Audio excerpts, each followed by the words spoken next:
And what Britain needs is not more terror laws, which I suspect once the Tories have finished off axing the public services and putting everybody on their dole and getting rid of any support, whatever little is left for students and making you all pay for your studies, what they'll probably turn to is the issue of liberty and terror laws, and probably bring in even more draconian legislation. But what Britain needs is not more terror laws, but a change in foreign policy. The government in the last decade and the present government were all stood shoulder to shoulder and exploited the politics of terror by bringing in tougher anti-terror laws. They cracked down on asylum seekers, they allowed the prison population to soar, stop and search actually placed tens of thousands of innocent people under suspicion.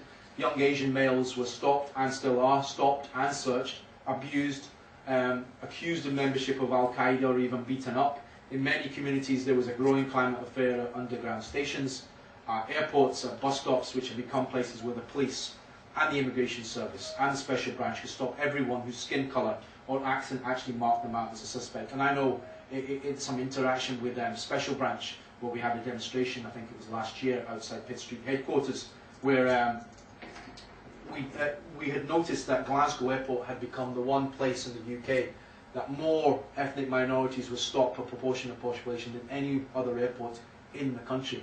And some of the standard questioning that we were having of clients that were coming to see us, they obviously complain about being stopped and not knowing who these people were and being taken to the side. Standard questions the special branch were offering. Now, when I said the word intelligence equating to Austin Powers rather than James Bond, I really mean it, because if you can imagine you're on your way to Pakistan and you're an Afghan national who has sought asylum within this country from the Taliban, but you're going to Pakistan to see your family that are living in Pakistan, and the standard question that every person getting asked is, where are you going in Pakistan? Are you going to Tora Bora? Do you know where Osama bin Laden is? Was the standard question. Now this is a special branch. They're there to protect our national security. They're supposed to be able to stop the terrorists. I don't have any qualms with police officers stopping terrorists in their tracks and making sure that bombs do not go off and keep us, because at the end of the day I walk the same streets, my family live and work in the same communities, and I want terrorists stopped. But what I'm talking about is, what purpose was Special Branch trying to achieve in this process with the stupid questions that they would ask, and then they would stop the people when they returned from Pakistan and say to them, or for Africa, whichever country it was, did you see Osama bin Laden? Now, I do not know of a single person in the United Kingdom that the Special Branch or the police have been successful in prosecuting or saying, well, that guy said, hands up. You know, I went to see Osama bin Laden and I knew where he was. And I remember a friend of mine, Mohammed Asif, who's the chair of the Afghan Society, a guy who was a director of a college in Afghanistan that was eventually shut down by the Taliban. The director, because it was a mixed college, was actually hung, had his testicles, his penis chopped off, put in his mouth and hung publicly to show people in that community this is what happens if you open a mixed college and all the rest of it. So Asif knew exactly what the Taliban was, but this person who had come to this country and sought asylum was asked these stupid questions, and Asif said in the questioning, if I knew where Osama bin Laden was, I wouldn't be sitting here being an extremely rich man. But the process of this is creating a climate of fear. The process of this is humiliating. It's insulting to a section of our community, and more people do have to speak out. And I am tired of a government that lectures us about civil liberties, or has done, and how the Muslim community has to integrate. Because the anti-terror laws have trampled on the basic human rights of far too many people. It has cut off valuable sources of community information and intelligence. The government, the last government, and I think the present government will erode fundamental human rights. We talk about the rule of law, we talk about the independence of judiciary, but we live now in a country which regularly deports people to countries with a history of torture or place them under control orders.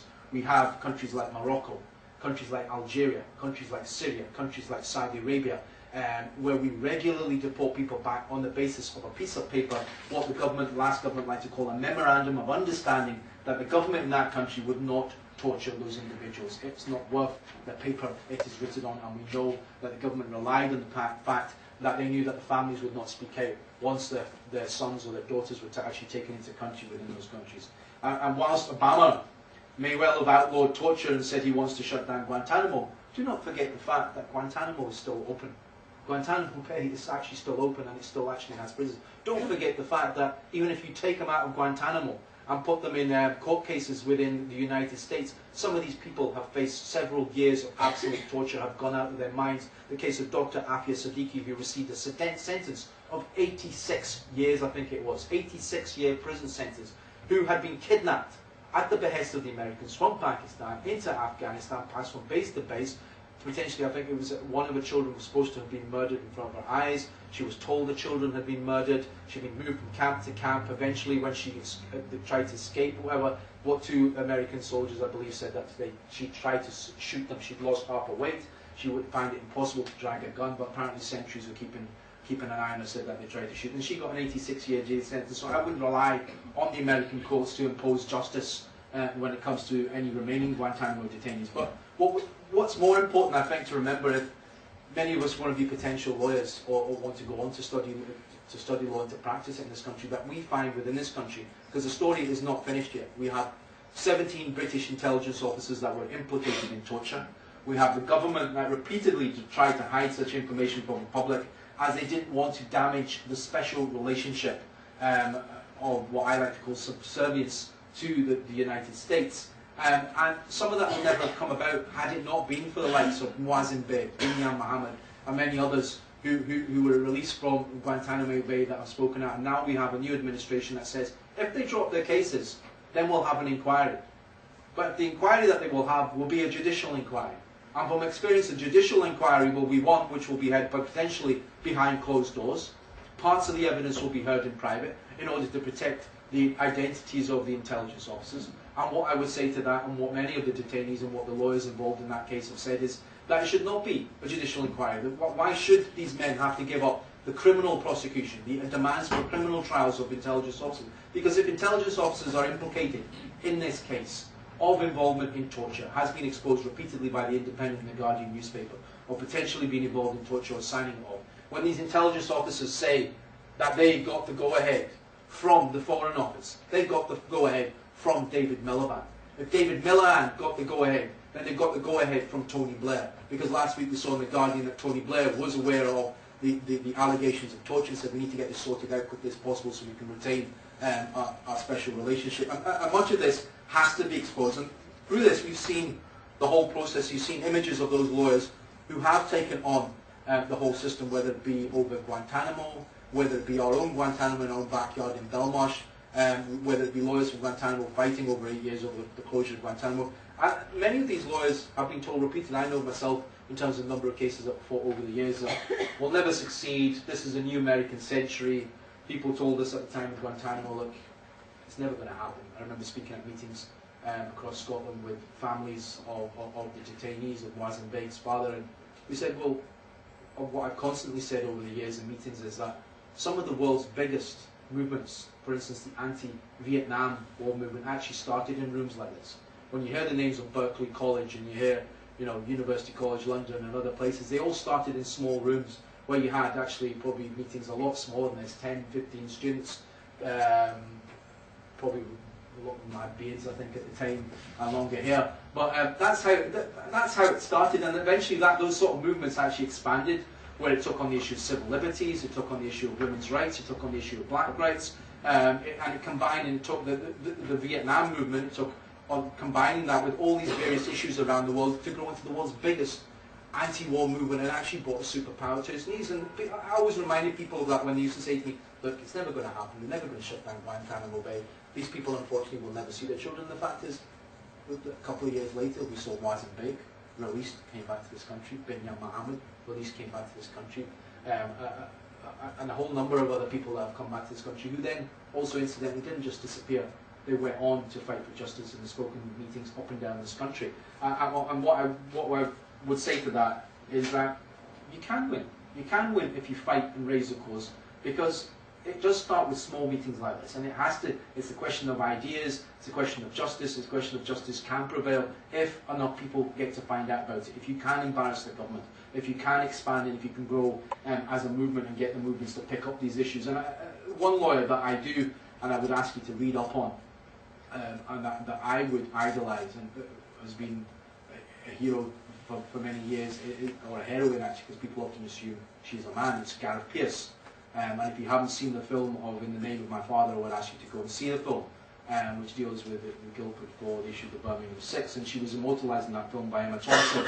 And she's often nowadays seen as a very quiet, sort of quite, Gareth doesn't mind this, but quite dowdy looking woman, grey hair, very shy, stands there, often seen on the steps of the Old Bailey, laying into the British justice system, laying into the Metropolitan Police, laying into those people that are inflicting physical and emotional damage on the clients time after time after time. And if Gareth was to walk into this room, you probably wouldn't even notice it, but the fact is that when Gareth walks into a police station in London, they absolutely crap themselves, because they know exactly what she symbolises and what a radical lawyer should symbolise, not caring what anybody else says, but taking on the establishment and working day and night. Because what you might well see in films is Emma Thompson symbolising Gareth Pearce. I'm thinking, oh, it's just the luck of the draw that you managed to find one paper and that's it, and it brings down the whole case, and these men are released. Actually, what it takes is day and night dedication, that you have to go through paper after paper after paper, waking up at 5 or 6 o'clock in the morning and working and working and working. And some of those lucky breaks don't occur, but it's perseverance. It's actually putting time and energy into that in order to fight for your clients' rights, no matter how small the case is or no matter how big it is. And when I started off, I talked about the issue of national emergency of the type that's been claimed by our government, and I think the Parliament, citizens in this country, have actually been misled, because it's new laws that represent a true risk to our national security, and I don't believe we can leave it to the laws to defend our liberties. And I said at the start as well that as lawyers, I think we do face difficult times in raising our heads above the parapet. Lawyers who claim to be human rights lawyers are regularly attacked by the media, regularly attacked by the police, regularly attacked by the Home Office, and regularly attacked by sections of the government. And the new century, 2000, actually promised much in the shape of the Macpherson report, which came on the back of the Lawrence family's struggle for justice. And we were told at that time that we were living in a post-Macpherson paradise, that they would be defeating institutional racism, that we had the Metropolitan Police and every police service in this country and various institutions saying, we're institutionally racist, we're going to defeat racism now, and we're going to resolve the whole issue of racism. All that's been thrown out now, because nobody's really interested in talking about fighting racism. What they're interested in talking about is fighting the war on terror. And we've seen that, whether it be in Scotland or whether it be in England. We've seen it with the raids at Forest Gate, where 2 brothers were shot, innocent brothers. You've seen the paramilitary execution of Jean-Charles de Menezes, which was an absolutely disgusting, absolute disgrace execution of a young man who did absolutely nothing wrong, a Brazilian man going on his way to work, didn't jump over the barricades, wasn't wearing a huge jacket, wasn't acting suspiciously, got in the tube and executed cold-bloodedly by members of the police. And then the cover-up that instantly happened in regards of all the lies and the rubbish that was told to the newspapers, and then it took something like 3 years later for an inquiry to come out to actually show he hadn't done anything wrong. But what did we see? Did we see a prosecution, a criminal prosecution of those police officers? No, we did not. What we saw was a health and safety prosecution of the officers involved, and actually then finding themselves being cleared. We saw that recently, I don't know whether it was this year or last year, I think it was last year, the death of Ian Tomlinson during the G8 demonstrations. Again, very little prosecutions, and I know we organised demonstrations against G8 in 2005, and at the time when Ian Tomlinson's death happened, a number of us were sitting in Scotland who were involved in marching on Glen Eagles in 2005. We said, that's just standard fare. Cops took their badge numbers off, and cops attacked the demonstration, and they did it in Edinburgh, and they did it in Glasgow, and they did it at Glen Eagles, and they did it other places, and they regularly rounded people up, and they wouldn't show themselves. We had videos of people being attacked, etc. And this was the norm. The cops have been doing this for a long time. It wasn't a case of Ian Tomlinson was an issue on its own and the cops hadn't been doing this. They have been doing this for a very long time, and they were using the issue of national security to attack primarily young people like yourself, students, activists, socialists, anybody who was wanted to go out and demonstrate against the issue of G8. And what we saw was no justice from the criminal justice system for the families of for those victims. And this